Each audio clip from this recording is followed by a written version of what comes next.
Okay ఒకసారి మంగళగిరి వెళ్దాము. మంగళగిరిలో మా ప్రతినిధి క్రాంతి మనకు డీటెయిల్స్ అందించేందుకు సిద్ధంగా ఉన్నారు. క్రాంతి, మంగళగిరిలో ఓటింగ్ సరళి ఎలా ఉంది? మార్నింగ్ నుంచి ఇప్పటి వరకు ఎలాంటి దృశ్యాలు మీరు చూస్తున్నారు? అలాగే ప్రముఖులు ఎవరెవరు ఆ పర్టికులర్ నియోజకవర్గంలో ఓట్లు వేయడానికి ఇప్పటి వరకు వచ్చారు?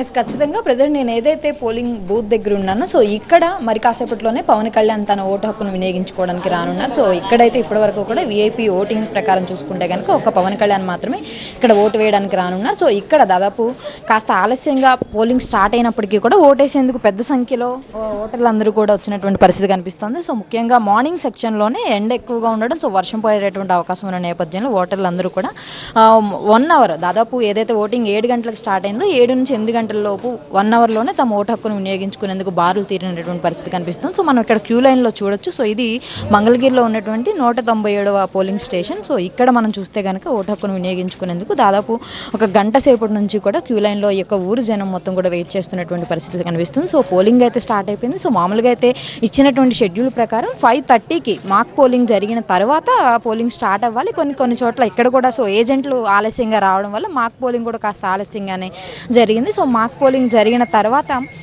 సో దాదాపు 7:15 నుంచి పోలింగ్ కూడా స్టార్ట్ అయింది. సో ఒక్కొక్క ఓటర్ ఓటేసి రావడానికి దాదాపు 15 నిమిషాల సమయం పడుతున్న నేపథ్యంలో సో ఓటర్లు అందరూ కూడా క్యూ లైన్లో వేచి ఉండాల్సినటువంటి పరిస్థితి కనిపిస్తుంది. సో మొత్తం దాదాపు నేను ఇక్కడ ఏదైతే పోలింగ్ స్టేషన్లో ఉన్నానో సో ఈ పోలింగ్ స్టేషన్లో దాదాపు 1200కు పైగా ఓటర్లు ఉన్న నేపథ్యంలో వీరికి సంబంధించి కూడా ఎలాంటి ఇబ్బందులు కలగకుండా ప్రత్యేకమైనటువంటి ఏర్పాట్లు చేశారు. మరోపక్క ఈ పోలింగ్ కేంద్రం వద్దకే పవన్ కళ్యాణ్ కూడా తన ఓటు హక్కు వినియోగించుకోవడానికి రానున్న నేపథ్యంలో ప్రత్యేకమైనటువంటి బందోబస్తును ఏర్పాటు చేశారు. మరోపక్క 144 సెక్షన్ కూడా నడుస్తుంది కాబట్టి వీఐపీ ప్రోటోకాల్ ఉన్న నేపథ్యంలో ఎక్కువ మంది పబ్లిక్ ఇక్కడ గుమ్ముగూడుకుని ఎక్కడికక్కడ పోలీసులు ముందస్తుగానే అందరినీ కూడా క్లియర్ చేస్తున్నటువంటి పరిస్థితి కనిపిస్తుంది. సో పోలింగ్ శాతం కూడా దాదాపు 100% జరిగేలాగా మొత్తం అవగాహన కల్పించారు.